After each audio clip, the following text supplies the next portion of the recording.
नमस्कार दोस्तों, स्वागत है आपका हमारे सीरीज संविधान की बात में। जैसा कि आपको पता है, इस सीरीज में हम संविधान के हर अनुच्छेद पर विस्तार पूर्वक बात कर रहे हैं और अब तक हमने सीखा है अनुच्छेद 1, 2 और 3। तो आज की वीडियो में हम बात करने वाले हैं संविधान के अनुच्छेद 4 की। संविधान का अनुच्छेद 4 संविधान के अनुच्छेद 2 और 3 से ही संबंधित है। अब इसको समझना क्या है, इसमें समझने वाली बात क्या है, उसको जल्दी से सीख लेते हैं। देखिए, संविधान के अनुच्छेद 4 की जो लैंग्वेज है वो ये कहती है, ये तो हुई लैंग्वेज की बात। अब आपको समझना कैसे है जिससे कि आप अनुच्छेद 4 को कभी ना भूल पाए, तो उस बात को बहुत जल्दी और बहुत आसान भाषा में समझिए। देखिए भाई, आर्टिकल 2 में क्या हुआ था?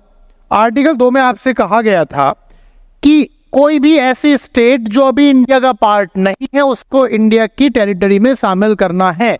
और आर्टिकल 3 में क्या कहा गया था? आर्टिकल 3 में कहा गया जो स्टेट्स पहले से ही बनी हुई हैं उनके नाम में चेंज करना है, उनके एरिया में चेंज करना है, मिला के कोई स्टेट बनानी है, तोड़फोड़ मचानी है, मतलब कुल मिला के। और तोड़फोड़ मचने का रिजल्ट क्या होगा? कोई भी एक या एक से अधिक नया राज्य बनना या उसके नाम में परिवर्तन।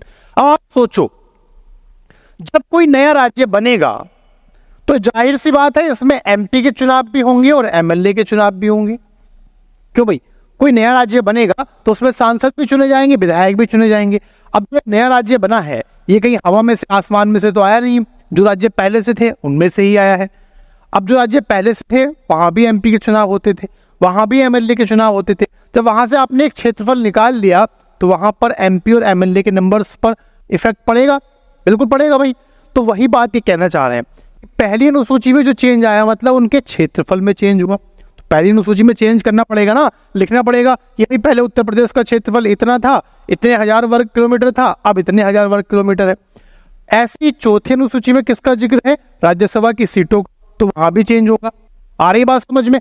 यही बात ये कहना चाह रहा है कि जब आप 2 और 3 से नया राज्य बनाओ, जिस कानून के तहत आप नया राज्य बना रहे हो उसी कानून में इस बात का भी प्रावधान कर दीजिएगा कि कितनी वहां पे क्या होंगी, सीट होंगी और कितना उसका क्षेत्रफल होगा। और हाथ के हाथ पहली अनुसूची में और हाथ के हाथ चौथी अनुसूची में क्या कर दो, उसको चेंज कर दो। ठीक है, पहली और चौथी में उसको चेंज कर दो, ये बात ही कह रहा है।